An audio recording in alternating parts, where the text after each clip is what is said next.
The next pose is a level 3. It's called the bird pose. This pose is a test of trust, as it requires the flyer to be engaged and lifted through the chest, yet relaxed for balance.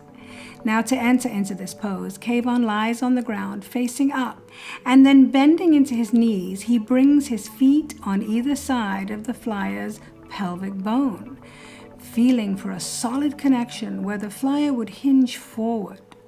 As Dr. Jallen leans his weight into Kayvon's feet, the two connect through the hands for stability. Kayvon then bends his knees in, and he scoops Dr. Jallen upward towards the sky.